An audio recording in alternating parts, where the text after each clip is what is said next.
नमस्कार दोस्तों, मैं दिलीप आप सभी का इस वीडियो पर स्वागत करता हूं। अगर आप इस वीडियो पर आ ही चुके हैं, वीडियो क्लिक कर दिया है तो वीडियो को पूरा देखकर ही जाना, क्योंकि आज हमारे पास जो टॉपिक है बहुत ज़्यादा इंपॉर्टेंट है। बोर्ड एग्जाम में पूछा भी जाता है लगातार। टॉपिक है आपका, टॉपिक है व्हीटस्टोन सेतु। नाम से लग रहा होगा ना कि बहुत ज़्यादा पूछा जाता है।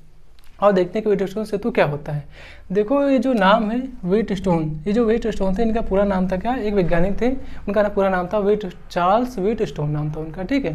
तो उन्होंने एक ऐसा परिपथ बनाया था, उन्होंने एक ऐसा वैद्युत परिपथ बनाया था जिससे कि किसी एक अज्ञात प्रतिरोध का मान पता लगाया जा सके। फिर से सुनो, किसी एक अज्ञात प्रतिरोध का मान पता लगाया जा सके। उन्होंने एक ऐसा परिपथ बनाया था। कैसा परिपथ था? उन्होंने बनाया था एक वैद्युत परिपथ। वैद्युत परिपथ उन्होंने एक ऐसा वैद्युत परिपथ बनाया था जिसमें क्या हो, 4 प्रतिरोध का यूज किया जाए। किसका? 4 प्रतिरोध का। 4 प्रतिरोध का यूज किया जाए और क्या हो, उसमें 4 प्रतिरोध में से किन्हीं 3 प्रतिरोध का मान दिया हो और 1 प्रतिरोध का मान ना दिया हो, तो उसी एक अज्ञात प्रतिरोध का मान पता लगाया जा सकता था। बस उन्होंने एक ऐसा वैद्युत परिपथ बनाया था सिस्टमेटिक तरीके से, बस, ठीक है ना। तो उन्होंने जो ऐसे एक ऐसा वैद्युत परिपथ बनाया था, उसी वैद्युत परिपथ को ही क्या कहा जाता था? व्हीटस्टोन सेतु कहा जाता था। बस इतना सा काम था।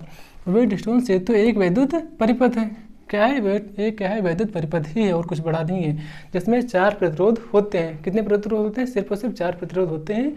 इसका उपयोग क्या किया जाता है कि एक अज्ञात प्रतिरोध की माप करने के लिए किया जाता है। बस इतना सा काम है। ये क्या होता है? आपका व्हीटस्टोन सेतु होता है। ओके, अब अगर बात करिए बनता कैसे है, व्हीटस्टोन सेतु है या बनता कैसे है, तो इसी के बेस पर आता है क्या? इसका सिद्धांत आता है। इसी के बेस पर क्या आता है? इसका सिद्धांत। सिद्धांत मतलब क्या है? बनाकर कैसे है।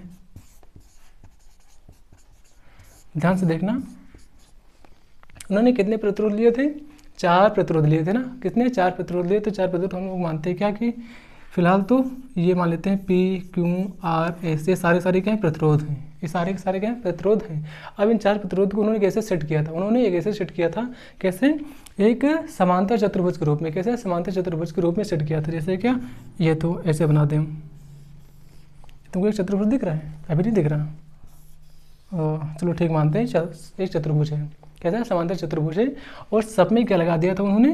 प्रतिरोध लगा दिया था। क्या किया था? प्रतिरोध ये सब लगा दिया था। ये देखो,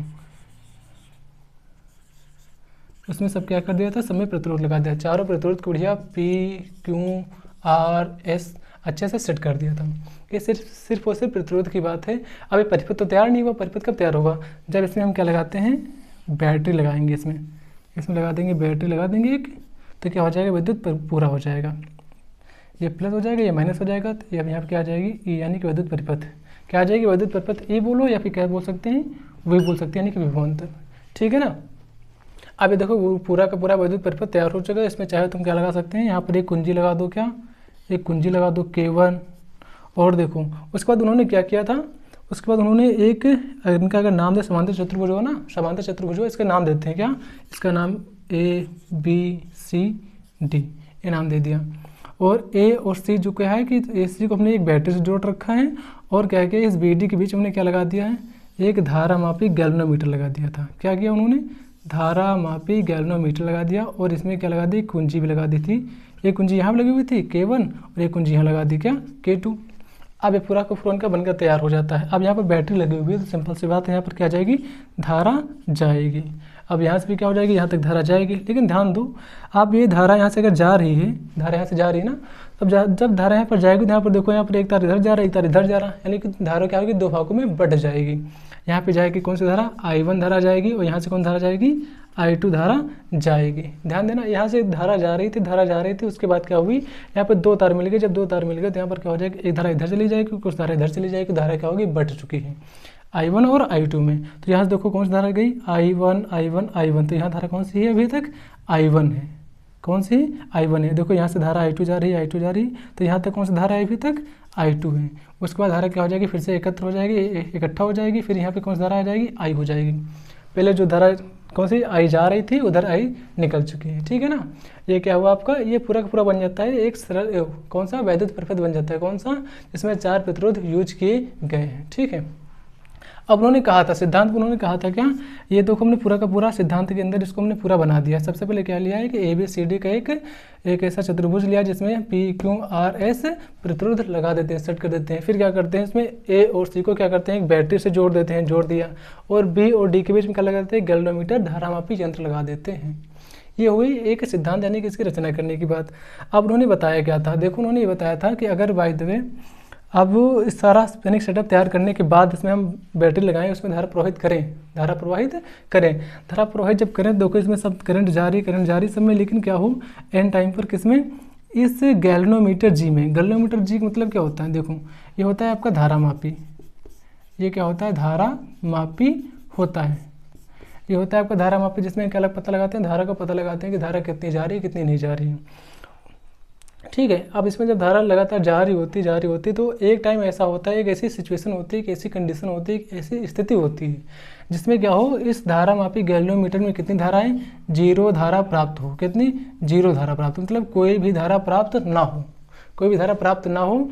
तब क्या होता है, तब उठा सकते, यानी क्या उठा सकते हैं कि किन्हीं दो भुजाओं, किन्हीं दो संलग्न यानी कि प्रतिरोध, ये जैसे एक प्रतिरोध ये रहा, दूसरा प्रतिरोध ये रहा, इन दोनों प्रतिरोधों का अनुपात P/Q हो जाता है क्या, अन्य बची जो प्रतिरोध होगी उनका अनुपात यानी कि R/S, इनका अनुपात क्या होता है, आपस में बराबर होता है। क्या होता है, बराबर होता है। कब, जब जहाँ से धारा प्रवाहित करी जाए, धारा प्रवाहित करने के बाद करंट यहाँ पे जा रही है, यहाँ भी जा रही है, और यहाँ से इधर चली जाएगी, लेकिन इसमें करंट नहीं जाएगी। लेकिन जानी तो चाहिए थी ना, कैसे, धारा अगर यहाँ जा रही तो यहाँ पर धारा यहाँ भी जानी चाहिए थी, यहाँ भी जानी चाहिए थी, लेकिन क्या होता है कि इसमें कोई भी धारा दिखाई नहीं देती, कोई भी धारा यहाँ पर नहीं दिखाई देती है। तो कहने का मतलब क्या है कि यहाँ पर 0 विक्षेप प्राप्त हुआ, यानी कोई विक्षेप प्राप्त नहीं हुआ।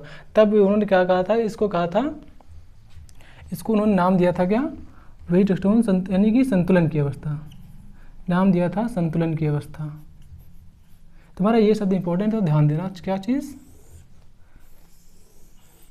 संतुलन की अवस्था की शर्त, संतुलन की अवस्था, संतुलन की अवस्था होती है। कौन संतुलन की अवस्था कब होगी, जब P/Q = R/S होगा। अब ये कब होगा, जब धारा क्या होगी, इसमें B और D के बीच में कोई धारा प्राप्त नहीं होगी, यहाँ पर 0 विक्षेप प्राप्त होगा। विक्षेप मतलब क्या होता है, कोई हलचल, यहाँ पर कोई हलचल नहीं दिख रही, किसकी, धारा की हलचल कोई भी नहीं आ रही, मतलब यहाँ पर धारा नहीं आ रही है।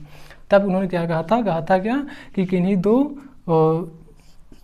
दो भुजाओं के जो क्या होंगे, तुम्हारे प्रतिरोध होंगे, उनका अनुपात करो, और अन्य जो शेष तुम्हारे जो प्रतिरोध बचे हैं उनका अनुपात करोगे तो क्या आएगा, आपस में बराबर आएगा। क्या आएगा, बराबर आएगा। ठीक है ना, ये कौन सी अवस्था हुई, संतुलन की अवस्था हुई। अगर पूछा संतुलन की अवस्था की शर्त क्या होती है, संतुलन की अवस्था की शर्त, संतुलन की अवस्था की शर्त क्या होगी, तो बड़े आराम से बता दो, क्या चीज़, ये चीज़ P/Q = R/S, P/Q = R/S होगी। क्या होगी, संतुलन की अवस्था की शर्त होगी। ये सारी चीज़ें आपको यानी कि सिद्धांत के अंदर ही लिखना है। ठीक है ना, बड़ा छोटा सा काम है, कोई ज़्यादा बड़ा खास काम नहीं है। सिर्फ और सिर्फ क्या करना है कि अच्छा एक परिपथ लेना है जिसमें क्या हो, जो तुम्हारे प्रतिरोध हों कैसे हो, समान चतुर्भुज के अंदर सेट होने चाहिए, जैसे हमने सेट किया अभी। उसके बाद इसमें बैटरी लगेंगे, जब बैटरी लगाते हैं तो धारा होती है सब इसमें प्रवाहित होना शुरू हो जाती है, धारा भी बढ़ जाती है जगह जगह पे। यहाँ पे I1 धारा जा रही है, यहाँ से I2 धारा जा रही है, यहाँ भी I1, यहाँ भी I1। उसके बाद जब आएगी, यहाँ से कलेक्ट होगी, यहाँ फिर से इकट्ठा हो जाएगी, तो फिर से यहाँ पर कौन सी धारा आ जाएगी, I धारा आ जाएगी। ठीक है, इतनी सी बात थी। और उसके बाद उन्होंने कहा था संतुलन की अवस्था की जो शर्त होती है कैसे होती है कि किन्हीं दो प्रतिरोधों का अनुपात तथा शेष बचे अन्य दो प्रतिरोधों का अनुपात कैसा होता है, बराबर होता है। ये होती है क्या, संतुलन की अवस्था की शर्त। संतुलन की अवस्था की शर्त कब आती है, जब यहाँ पर 0 विक्षेप प्राप्त होता है। ठीक है ना। अब अगर कहा जाए, इसका अगर निगमन करा जाए, पूछा जाता है ना, संतुलन की अवस्था की शर्त का निगमन करो। ठीक है, संतुलन की अवस्था की शर्त का निगमन, अब उसको देखते हैं। अब हमें देखना क्या है, संतुलन अवस्था की शर्त का निगमन। संतुलन अवस्था की शर्त का निगमन तो हम लोग कर लेंगे। पहले देखते हैं क्या संतुलन की अवस्था क्या होती है। संतुलन की अवस्था भी हमने बताया ना क्या होता है, P/Q = R/S। ये क्या होगी, संतुलन की अवस्था की शर्त होगी। और इसका ही क्या करना है, निगमन करना है। क्या करना है, निगमन करना है। तो निगमन करने के लिए चलो चलते हैं और करते हैं निगमन इसका अच्छे से। देखो, अगर एक बंद पास ले, कौन सा, A, B, D, A वाला, मतलब हम लोग यहाँ से घूमें और यहाँ से घूम के फिर से यहाँ पर आ जाए वापस। बंद पास मतलब कि जहाँ से चले वहीं से चलकर फिर से उसी जगह पर वापस आ जाए, ये क्या है आपका बंद पास है। तो ए से लेकर बी तक गए, बी से लेकर फिर डी तक आए, डी से लेकर फिर ए तक आ जाएंगे ना, तो ये क्या हो जाएगा, एक बंद पास हो जाएगा। और यहाँ पर हम लोग लगा देंगे क्या, किरचॉफ का लूप नियम। कौन सा, किरचॉफ का लूप नियम लगा देंगे। तो देखते हैं क्या यहाँ पर बंद पास, पास मतलब आपका लूप ना, बंद पास कौन सा है, ए बी डी ए में किरचॉफ के लूप नियम से, किरचॉफ के लूप नियम से। तो किरचॉफ का लूप नियम क्या कहता है, लूप नियम कहता है अगर देखो हम यहाँ से I1 धारा जा रही है तो I1 धारा है और इनका संगत प्रतिरोध कौन सा है, P, यानी कि संगत प्रतिरोध कौन सा है, ये P वाला है, तो I1 इंटू P। उसको जब इधर से जाएंगे तो यहाँ पर कोई धारा नहीं मिलती, फिर आएंगे इसके पास। अब देखो धारा इधर जा रही है, धारा इधर जा रही है ना, बड़े आराम से दिख रहा है, धारा इधर से इधर जा रही है। अब धारा इधर से जा रही है तो क्या हो गया यहाँ पर, तो I2 है, धारा कौन सी यहाँ पर I2 है और प्रतिरोध कौन सा है, S है, I2 S है।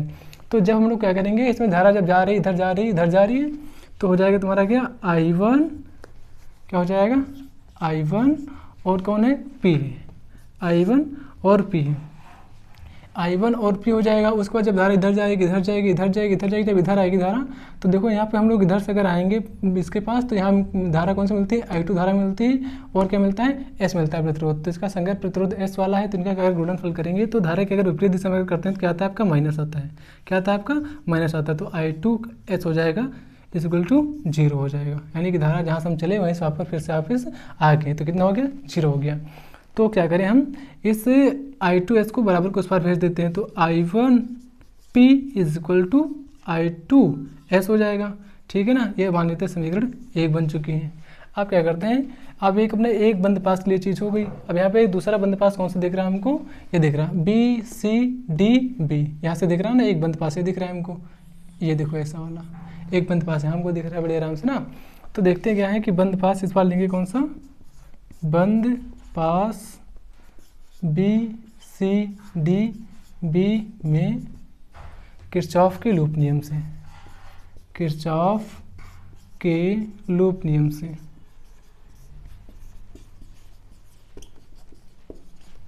ठीक है, तो इसमें भी क्या देखते हैं कि देखो इधर भी धारा इस साइड में जा रही है ना, जब इस साइड में धारा जा रही है तो क्या मिल रहा है अपने को, I1Q मिल रहा है ना, I1Q मिल जाएगा। तो I1 और Q, ये धारा है प्रतिरोध है, धारा प्रतिरोध मल्टीप्लाई क्या होता है, विभवांतर ही तो होता है, यानी कि विभव।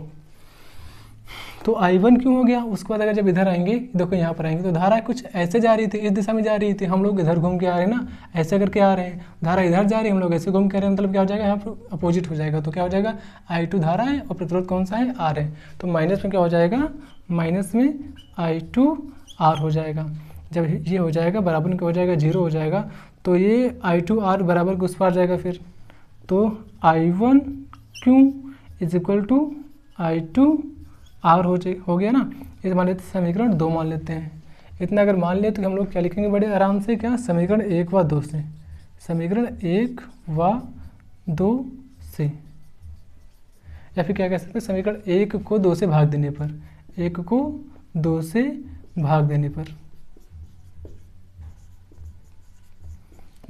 तो समीकरण 1 कौन सी थी, ये वाली, तो क्या है, I1P इक्वल टू I2S।